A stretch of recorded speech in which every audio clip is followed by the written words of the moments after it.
بسم اللہ الرحمن الرحیم۔ آج کا جو ہمارا سبق ہے وہ ہے اسم مصدر کے حوالے سے۔ یہ مصدر جو ہے یہ چونکہ بطور اسم استعمال ہوتا ہے اس لیے میں نے اسم اس کا نام لے دیا۔ ویسے اسی میں سے ہی اسماء اور افعال نکلتے ہیں۔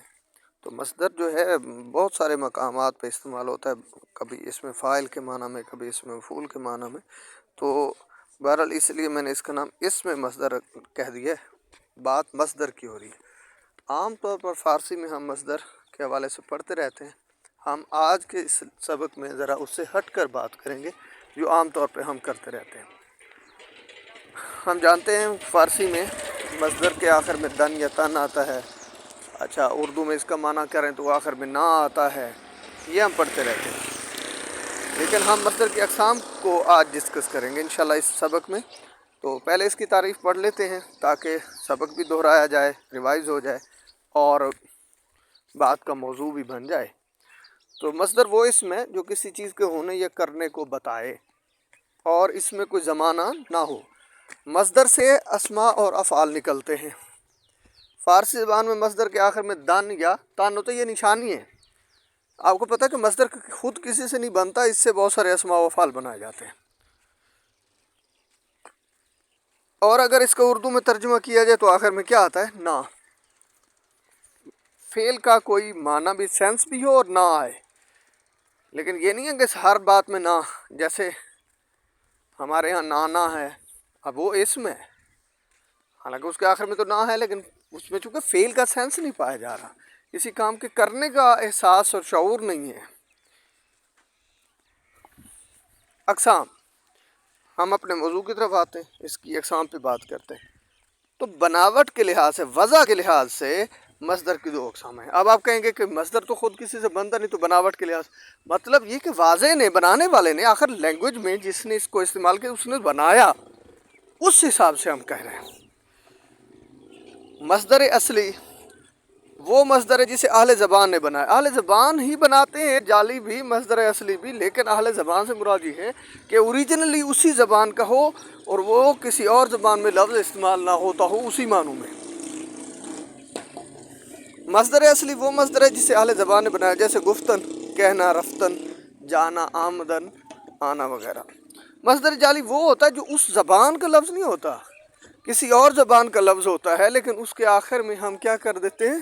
دن یا تن لگا دیتے ہیں۔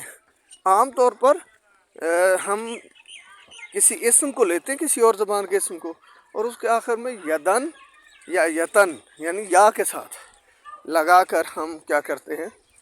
مصدر بنا لیتے ہیں۔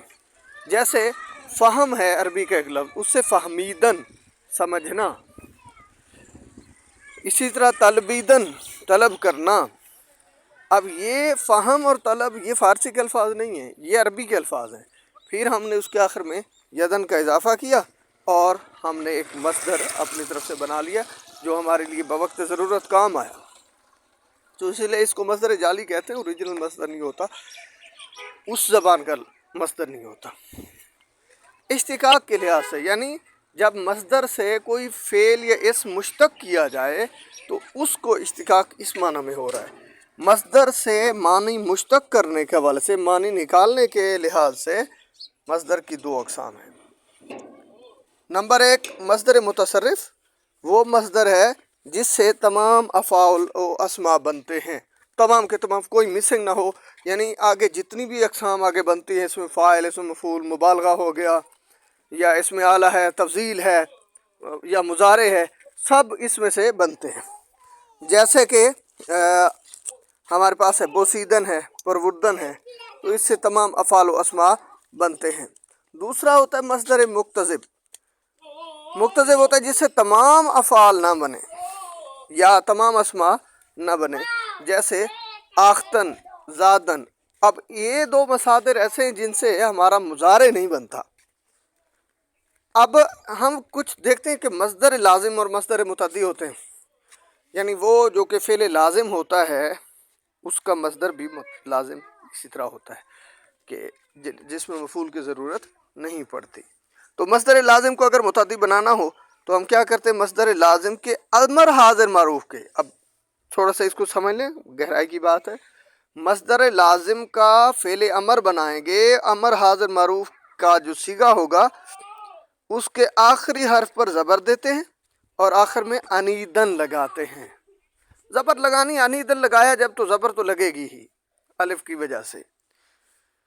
جیسے ترسیدن ہمارے پاس ایک فعل ہے، اسے امر حاضر معروف ہم نے بنایا ترس، ڈرنا، ٹھیک ہے، ترسیدن ڈرنا، ترس۔